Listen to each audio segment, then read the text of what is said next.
found out my dad had been shot accidentally by a police bullet that went through the door and hit him in the chest. I spoke to a couple people that had been in the shul, and they told me that he just wasn't going to let him in and he was blocking the door the entire time. That he's a hero. He stopped loads of deaths from happening. Tonight, a proud 15-year-old boy tells how his father bravely barred the door to his family's synagogue in Manchester to stop an armed terrorist getting in.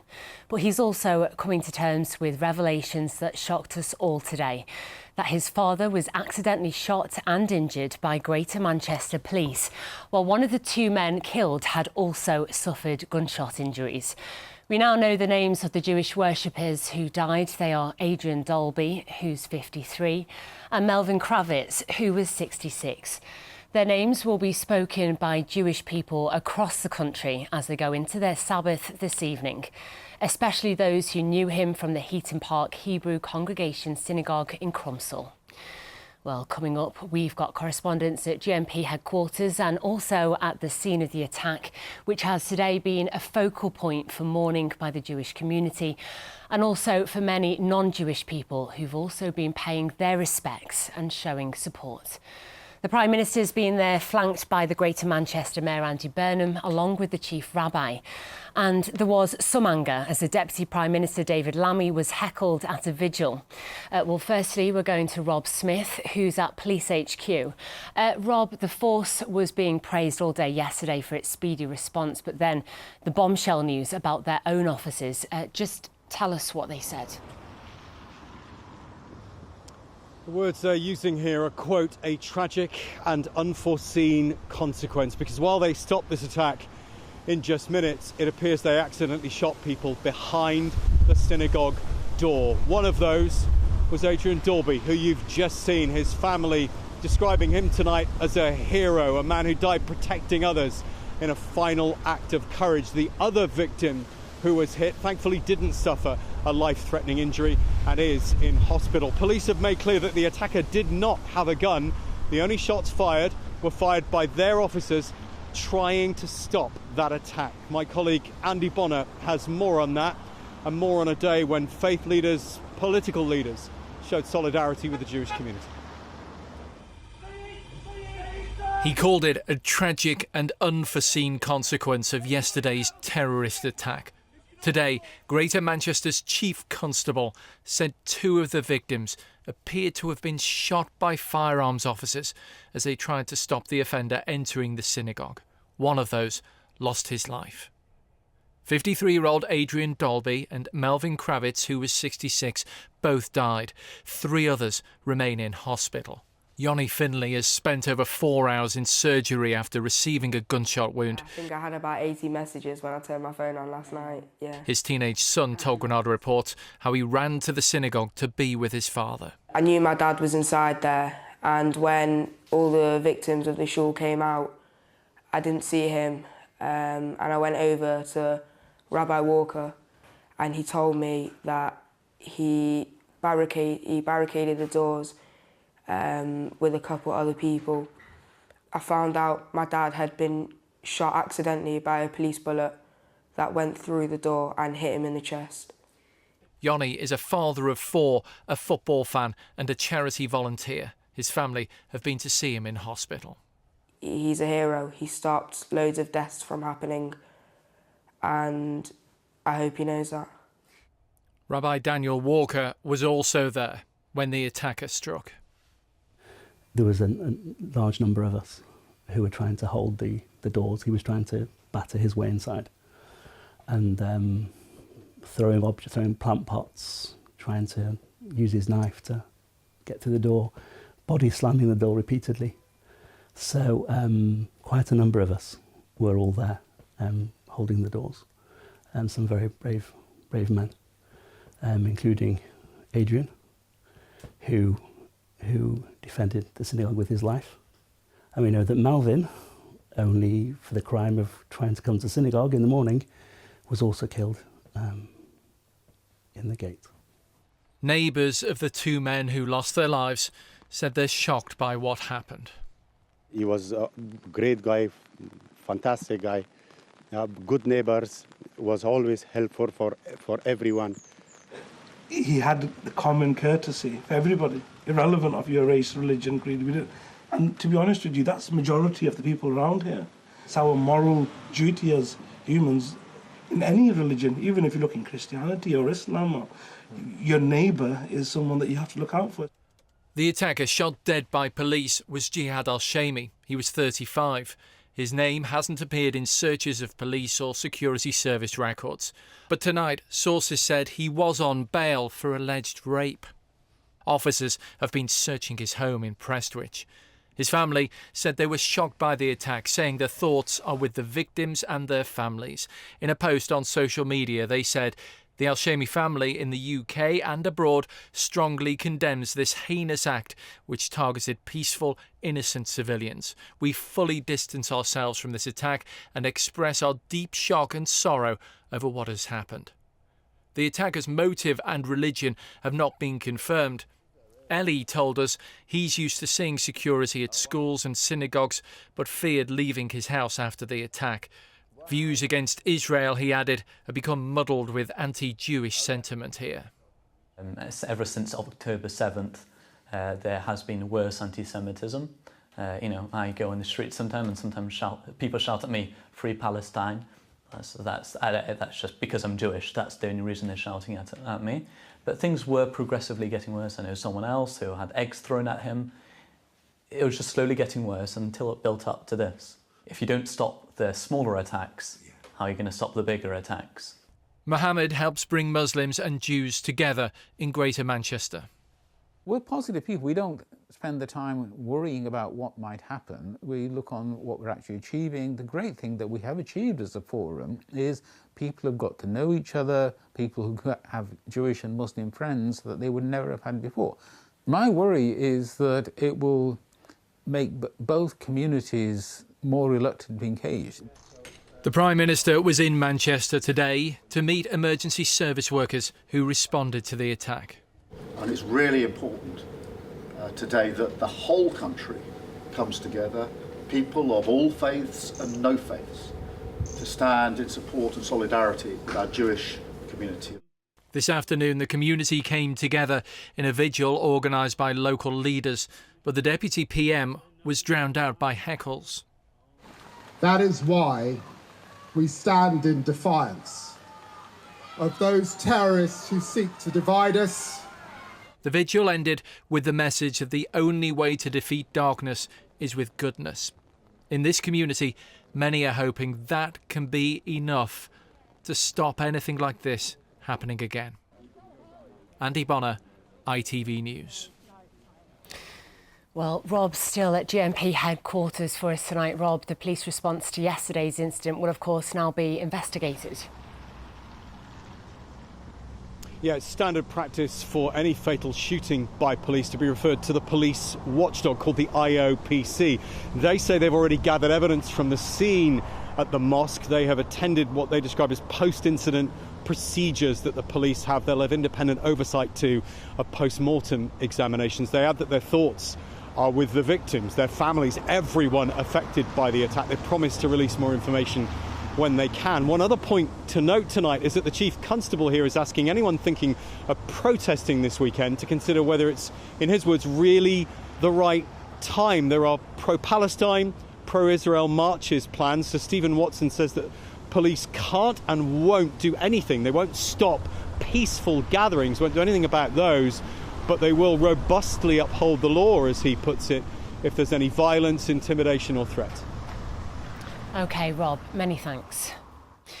Well, let's turn our attention to the man who carried out that attack on the synagogue. What do we know about this man, Jihad al-Shami? Well, our reporter Jennifer Buck joins me now. And Jennifer, yesterday we were told this man is a British citizen of Syrian descent. And we've heard there's some breaking news about him. That's right. In just the last half an hour, we've been told that Jihad al-Shami was actually on police bail for an alleged rape when he carried out this attack. Now, as you say, we already knew that he's a British citizen who we understand came to the UK from Syria when he was a young child. He was granted British citizenship around 20 years ago when he was a teenager. Now, today we've heard in Andy's story that a statement has been posted on social media from his family. It says they are shocked, and the family, both here and abroad, condemn this heinous act. It goes on to say that they are fully distancing themselves from the attack and express deep sorrow over what happened. It says that our hearts and thoughts are with the victims and their families as we pray for their strength and their comfort. Now, I have spent some time today at Langley Crescent in Prestwich, which all the residents say that's where Jihad al-Shami was living. It's just a few miles from the synagogue where the attack took place, and there was a really high police presence around the house today. It seems to be a real focal point where officers and forensic teams were concentrating their attentions on. Now, I was speaking to quite a few of the neighbours and the local residents around there. They described it as a really welcoming community, a nice place to live. Now, one man who I spoke to said he'd done some work at this house, and he said the family were really nice to work for and always very friendly with him. Now, one of the main feelings you got just being in the area was this feeling of shock and disbelief, and that's what Ryan told me, who lives close by. It's awful. It's really scary. You don't expect it from Prestwich, but it's a good thing about Manchester. Everyone comes together and stuff like this happens. So, yeah, it's really scary. And Jen, of course, many people want to know, was he on the radar of the police or security services? Now, this is very much still an ongoing investigation, but from what we understand, he was not on the police radar for any security reasons. Now, Greater Manchester Police have said that they are working to understand the motivation behind the attack, and they confirmed that al-Shami had not been referred to the PREVENT scheme. That's the government's anti-radicalisation scheme. Now, I should just say that 3 other people have been arrested on suspicion of planning a terror attack in connection with the killings. OK, Jennifer, many thanks. Well, next to the scene of the attack and the police cordon near to the front of the Heaton Park Hebrew Congregation Synagogue in Crumsall. Our correspondent Anne O'Connor's been there all day for us. Anne, what have you seen and heard today? Well, Katie, there remains a very large police presence here, mounted officers, patrol cars, vans, all around this very large cordon which remains in place and has closed off many of the roads in the area. The forensic teams have been here all day carrying on their investigation, a job made doubly difficult by the driving rain that's been falling here all day. That rain was compared to the weeping and crying of the Jewish community and the people of Greater Manchester who packed into a vigil earlier for the victims. There were prayers, there were calls for unity, there was applause for the emergency services, but the atmosphere changed somewhat when David Lammy, the Deputy Prime Minister, stood up to speak. He was heckled loudly from the crowd by people saying that he should stop the pro-Palestinian marches planned this weekend. You have allowed Jew hatred in Manchester on the streets. You have allowed it. You are all guilty. Not today. You do not want you speaking here today. You do not speak for us. No. You do not speak and insult us. You do not want you speaking. Stop the marches! Stop the marches! I am absolutely distraught with what happened yesterday, and I believe it's a build-up of all the what's been happening over the last 2 years, and marches are spreading hatred. And it's very scary for us to go into Manchester, for example, because there's always people in large groups and marching with Palestinian flags and screaming. And we've had the amount of anti-Semitic incidents we've had in this area in the past months. I mean, we had someone who was going around TikTok and Instagram shooting people with a water gun and screaming things from the window. We had graffiti painted on our walls. We've had instances of people being followed. The UK government's response was that we should take off our school blazers so they can't see our logos, so they don't know you're Jewish. Basically, hide your identity. It's just shocking that this can happen in your area, in your neighbourhood, in your. When I was running back to the house, my daughter and a friend were running out to go to synagogue at Yom Kippur. Like, that's what we do. I was like, get in the house. We're not going anywhere. And they were like, what's going? And it was just shock. Like, I'm a mother. I've got young kids. It's Yom Kippur. Why? What is going on in the world that has led to this? It has to be said there were people in other parts of the crowd trying to stop that protest against David Lammy, saying not today, and show him some respect. But it does reveal a community that has been fearful for some time of just the kind of terror attack that took place here yesterday. It is now grieving, but that grief is very much tinged with anger. Katie. OK, Anne in Crumpsall tonight. Many thanks. Well, next, and it's been widely reported that hate crime against Jewish people has risen since the start of the war in Gaza. But the conflict has also led to a rise in Islamophobia. Since yesterday's attack, there's been widespread calls for the animosity to end and for the faiths to come together.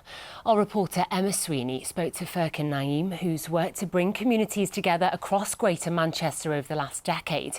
And she started by asking him for his reaction to yesterday's tragic events. My initial response was one of shock and horror. Like so many Mancunians, we are deeply a connected city. We love each other. When something happens to one part of our community, we all feel it. So immediately I reached out to my Jewish friends, people that I've been building bridges with over the past decade, to make sure that they were okay and safe, and to know that they've got friends here who want to make sure that they're okay and protected. We don't know yet the attacker's religious identity, but there is some speculation that he could have been a Muslim. What is your response to that? Yeah, it's obviously it's one of shock and horror to us. We would just say this is no way in reflection of the whole of the community. The vast majority of the Muslims in Manchester and across the UK, law-abiding, love our fellow citizens, patriotic, I would say, and even in this community in North Manchester, we've got two communities living side by side who, for the most part, have got along really well. You know, yesterday I spoke to a man, I didn't know him, he was a Muslim, and the second thing he said to me was, this is so bad and we're going to get reprisals now as a whole community. He was fearful. Is that something that you see echoed throughout the entire Muslim community? Yeah, I think there's naturally going to be people on all sides. There's antisemitism has been on the rise, Islamophobia, homophobia, transphobia, so many issues in our community. So everyone's going to feel it. And of course, with the rise of the far right and some of the rhetoric that's been stirred up, added to this, I think they're going to, try and capitalise on it. I mean, you've just hinted at it there. We have seen a rise in antisemitism and in Islamophobia, especially since the 7th of October 2023. How do we bring down the temperature? Through this awful tragic incident, this can be started with both communities coming together and actually saying, how can we not allow the conflict that's happening in the Middle East, which has been absolutely awful and terrible, and there's been pain and suffering on both sides, not let it trickle down here. An example of that, I got a close Jewish friend who I was with yesterday, Mark Levy. We were together 2 days ago at Labour Party conference. We both have different views of the conflict. He had his opinion, I had a different opinion. But how did we leave that? We hugged each other, we wished our families well. We prayed for peace for both communities, that we can prosper and live together in the Middle East as we do harmoniously here in the UK too. Just a few hours after the attack yesterday, there were some pro-Palestinian marches, pro-Palestinian marches carded for this weekend. I suppose in terms of, we're just talking about bringing down the temperature, is there a fear that actually that's going to do the complete opposite? Yeah, I really hope not. Obviously, one of the wonderful things about this country is the freedom to protest and air your concerns. I would follow the line of actually the Home Secretary in this, and in the sense that actually just be mindful of our fellow citizens, our Jewish community, who've obviously had a terrible terrorist attack, and is it the right moment, right time to do that? What is your hope going forward?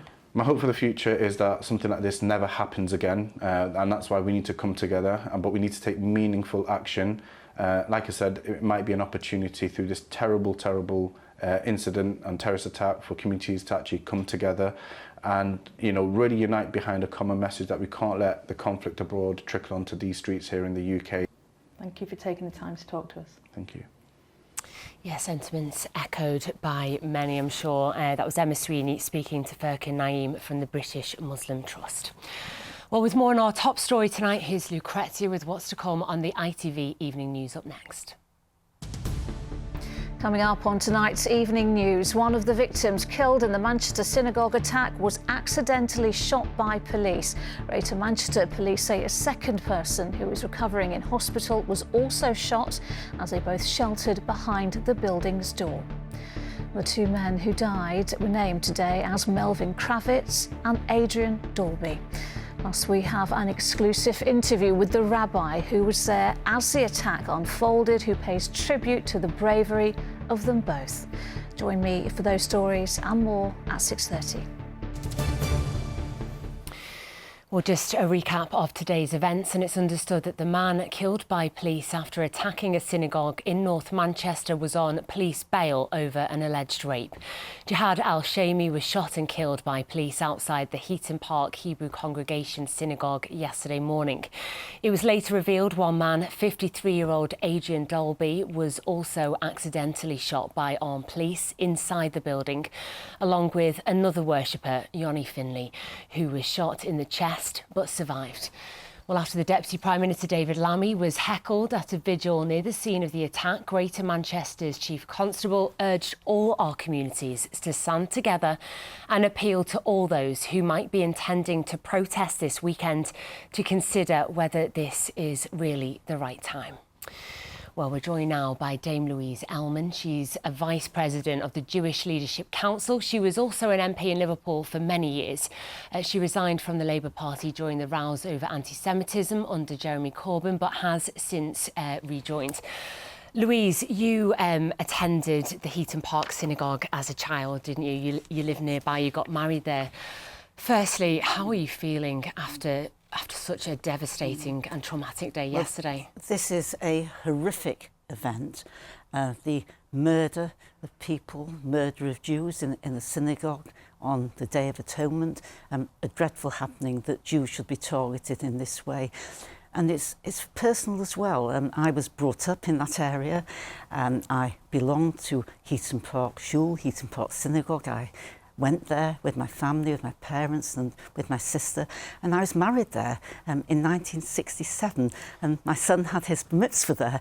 So although it's some time since I lived in the area, I do feel very attached to this. Yeah, so close to home for you. How does this community begin to come to terms with something so horrific and, as you mentioned there, on such a poignant day for its members? Well, people are very upset and they're also angry. Nobody is surprised that an event like this took place. They might be surprised it happened here in Manchester, but they're not surprised there's been an attack, a murderous attack on the Jewish community. Anti-Jewish racism, hatred towards Jewish people has been developing, particularly over the last 2 years and over the last few months. And to me, it's just incredible that the attacks by the terrorist Hamas, murdering, raping, torturing over 1,000 Israelis and taking hostages, has somehow resulted in hatred towards Jewish people on the streets of this country and now murder in Manchester. Yeah, there's been hatred on both sides of that conflict. I mean, some of those who heckled David Lammy, as we heard, were calling for the pro-Palestinian marches to be banned. What's your take on that? Well, people are very upset. I think there should have been a much closer look at what was happening on those marches. We all want to have freedom of expression, but we have to look at where that leads into hatred. And the calls on those marches, particularly the call to globalise the Intifada, should never have been allowed. And indeed, that is what has happened here on our doorstep in Manchester. And I hope that there will be a much closer look, not on people's freedom to express their views, but to look at how they're doing it and if they're inciting hatred. I mean, there's been an alarming rise in anti-Semitic incidents since October 7 and also Islamophobic attacks. You know, they're another community that's really hurting. What do you think needs to happen now to sort of build unity between our communities? The anti-Jewish racism and attacks on Muslims have to stop. A firm line has to be driven between freedom of speech and inciting hatred. Those hate marches should be looked at again. And there needs to be a much broader educational effort so that people actually understand what anti-Jewish racism is. I've come across many people over the years, some people on the left and some people in Islamic communities, and sometimes they simply don't understand what anti-Jewish hatred is, what anti-Semitism is. So we need much more education, whether it's in our schools, in our colleges, in workplaces, or for the public generally, so we can get rid of this scourge. I mean, the government's promised extra security for the Jewish community in the days and weeks ahead. Presumably that can't last forever. Do you feel safe?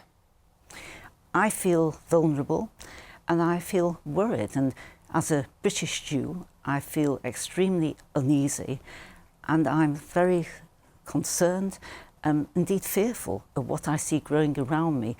But I hope that this is a wake-up call, and what's happened is horrendous, but it's time that all the authorities looked at what is happening in hatred towards Jewish people, whether it's on the streets, in schools, in universities, and indeed in the health service, where many Jewish people are now worried about our NHS because so many have experienced incidents of anti-Semitism. So it's having a look at what's going on, but taking firm action against it. And just quickly, Dame Louise, before we go, there's been messages of support coming in for the Jewish community from all over the world. You know, does that give you hope? It does give me hope and comfort that so many messages are coming forward. I was contacted yesterday by a large number of my non-Jewish friends offering support and expressing their shock. And I think that those messages that come across divides is very helpful and shows that we can work together for a much better future for everybody.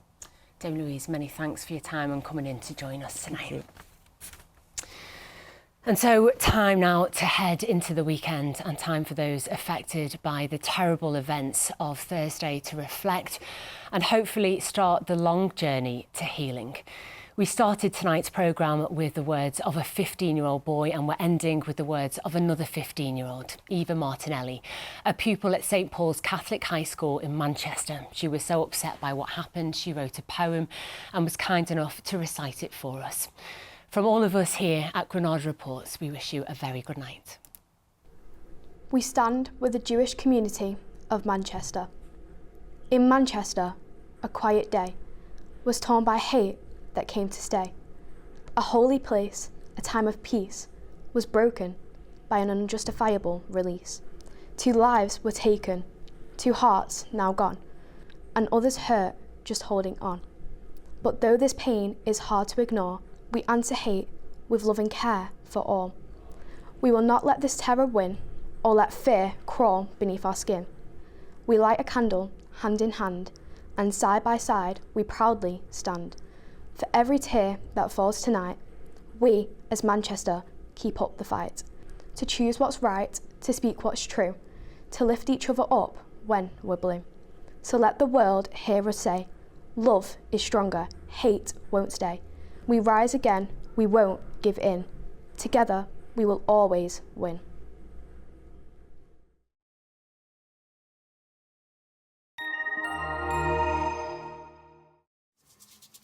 Mum, wet wipes, toilet or bin? Bin. Why? United Utilities sponsors ITV Granada weather. Hi there, good evening. A rather wet and breezy end to the week. More unsettled weather to come courtesy of Storm Amy as we head through this weekend. Yellow warning for heavy rain until midnight tonight. Strong winds that will run through till tomorrow. The risk of seeing severe gales and 70-mile-an-hour gusts, particularly on the coast. Storm Amy continuing to deepen through this evening and overnight. And whilst we've already said goodbye to one rain band that it's pretty much giving us an inch or more of rain, we've then got this second system there, some squally winds wrapped around that. Speaking of winds, notice how many isobars there are on the chart. Some very, very strong winds for this time of year, and of course trees are still pretty leafy. There goes that next little system, some squally winds wrapped around those showers. That clears away, and then it's back to sort of more regular showers, if you like, being blown through pretty quickly. Some strong winds, particularly for the Isle of Man there. Temperatures 6 to 9 Celsius, and then tomorrow, this is where we think the strongest of the gusts happen as this occlusion pushes through. More heavy rain to go there, and like I say, the strongest of the gusty winds, really from about 7 o'clock until 1 o'clock tomorrow afternoon. That's where we could see gusts in excess of 60, maybe up to 70 miles an hour. So that could cause damage. It could also see some surface water flooding because leaves covering the drain. So not a pretty picture over the next 24 hours. Sunday, things start to calm down considerably. I think we'll see some showers in the mix, then generally cloudy through Monday and Tuesday. But like I say, take care over the next few hours. Cleaned up well. United Utilities sponsors ITV Granada weather.